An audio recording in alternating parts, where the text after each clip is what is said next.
Hi there, my name is Memo, this is my channel Houseplanty Goodness, and essentially it's a place where I like to geek out about my big passion, which you might be able to see around me. It's tropical houseplants. So today I want to dive into a bit more of a special plant for me. This has become a bit more readily available. This was a slightly rarer plant to find a couple of years ago, mainly because this was a plant that a lot of people were saying, if you want the variegated Albo monstera and you can't find that or it's too expensive, try this instead because it's an easy to care for plant. It's got the lovely white variegation and it's a bit more readily available. It wasn't at that point in Europe. And it's generally cheaper than you would get Albo monstera. So let me bring up the plant that I'm talking about. Some of you probably have already guessed which one it is. But this is the Syngonium Albo. So the Syngonium, I think it's the Syngonium Podophyllum Albo. And you can see some of the lower leaves that are essentially trailing are all green. And you can see some of the leaves at the top have got that variegation. And I want to talk a bit more about both the variegation and also what happens when you start seeing some of the plant revert. So let's talk first about what you're seeing with this plant. So you can see some of the growing stems that are growing upwards. You can see the leaves are slightly more mature. They're not fully mature leaves because I don't know whether or not a lot of people know this. This is also generally called the arrowhead vine. So you can see why it's called a vine. And the reason why it's called an arrowhead is because if you look at the leaves, they do look like an arrowhead.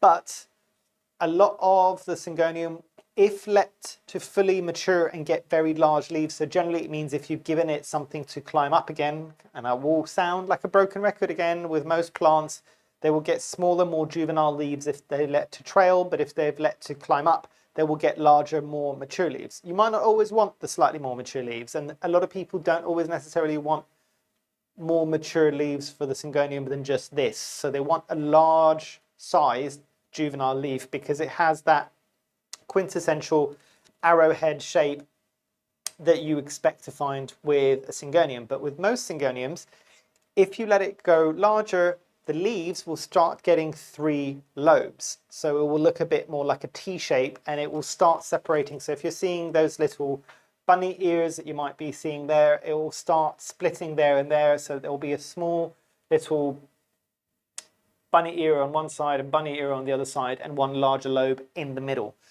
Some people like that and some people will want that. So for those people that say, obviously, give it something to climb up and you will start seeing that a lot quicker.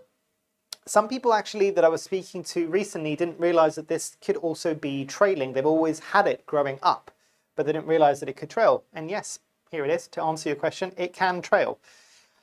I will say that the slightly greener forms of the Syngonium, like I know the Syngonium Albo does have the white variegation on it, but the predominant leaf color is green. And I'm thinking, and I'll pick it up now actually, my Syngonium Maria Illusion, I think it is, or just maybe the Syngonium Maria with the slightly darker leaves. This grows a lot slower than this grows, even though this is variegated. So that might be the case with some of the colored Syngonium. So just something to bear in mind. That's been my experience so far. If I'm wrong and you've had a different experience, do let me know in the comments down below. I would love to know actually. But yeah, coming back to this plant specifically, it's usually very good and I'll see if I can bring it in and hopefully it is focusing and you might be able to see there's some aerial roots there on that node. This is a plant that for me propagates super easily and I'm kind of looking around the room now. I've probably got about 6 or 7 propagations of this thing going at the moment. And this is another reason why people were saying get this instead of the Albo. This propagates very easily. It's a relatively kind of set it and forget it plant, very similar to a monstera. And generally Syngoniums overall are quite forgiving. So that is another reason why people will just like get this because it will be more readily available. It will be cheaper. Again, because it's so easy to propagate. You just cut it just below a node, make sure there's a tiny bit of tissue on there. If you've got an aerial root, so much the better, but it's not necessary. Stick it in some soil, in some water, in some damp sphagnum moss, in some pond. I've propagated this directly into pond and that is loving it. So Very, very easy one to propagate. And to be fair with this one, as soon as you get it, you probably will be propagating it quite a bit, essentially, because what you will then get is a lot of some of the leaves. It will kind of want to revert quite quickly. So, sorry, you always know me with the videos. I'm just like, oh, whilst I've got the plant in my hand, let's have a look and see if there's any pests. And I don't think there's any pests on this at the moment, but it's something that it's always a good idea to kind of like check your leaves and see if there's anything there, essentially. But this is very easy to propagate, and as I was saying, you will probably be propagating quite a bit because it will want to revert towards the green leaves quite readily. It doesn't revert quite so quickly, but you will start seeing it push out some green leaves at that point. As you would do with most things when they start to revert, chop it back down to the last variegated leaf, and then hopefully that will stimulate more variegated leaf growth.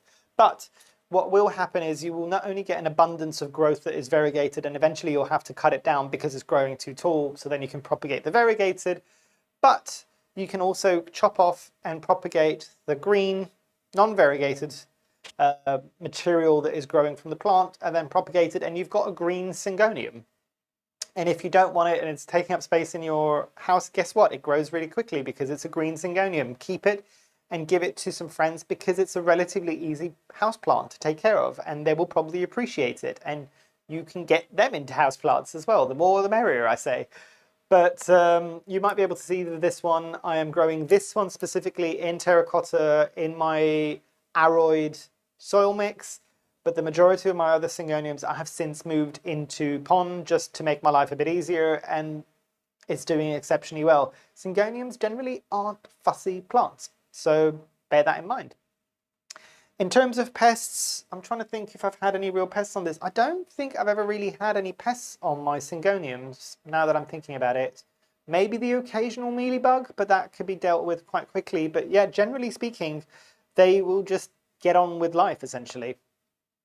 Watering for this is one of those plants that, again, apparently is quite forgiving, and I would say it's right. So if you've overwatered it for a while, it probably will still keep rolling with the punches. Maybe the variegated Albo one will tend to go towards rot a bit quicker, but most Syngoniums will do okay. As long as they're not sitting in sapping wet water all the time, they'll do okay. And if they dry out fully and you water them again, they'll do okay.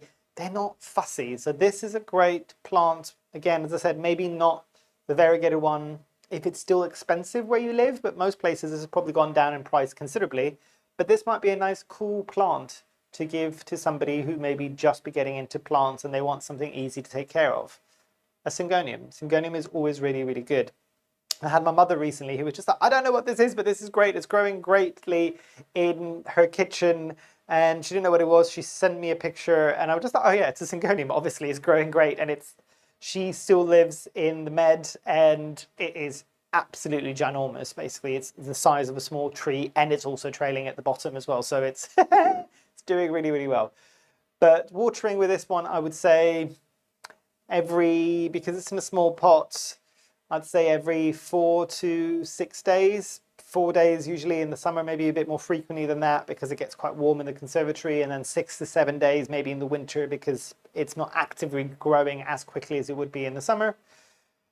But yeah, I think that's it. In terms of fertilizing, every second or third watering, again, as always, bright indirect light, they will like it. They will also be okay with the medium light. You probably won't get as bright of a variegation. It will probably be a bit creamier than it will be white. And I will say the same thing that I always say, and it makes me really unpopular and it kind of ruffles a few feathers. With a lot of plants that have got chimeric variegation, you cannot promote more variegation by putting it in the sun. You will get brighter variegation, but you will not get more levels of variegation. You won't get more white on the plant. It will just be brighter white. And if you want a more variegated plant, have a look at the stem and you should be able to see that variegation running through the stem. That's the genetics of the plant. That's how much variegation you could potentially get from that plant. But yeah, I'll wrap it up. I think we've gone on for a bit too long anyway. Hopefully you've enjoyed. Hopefully I shall see you here soon. If you've got any questions and comments, as always, do drop them down below. And yeah, hope you have a great rest of the day. Thanks. Bye.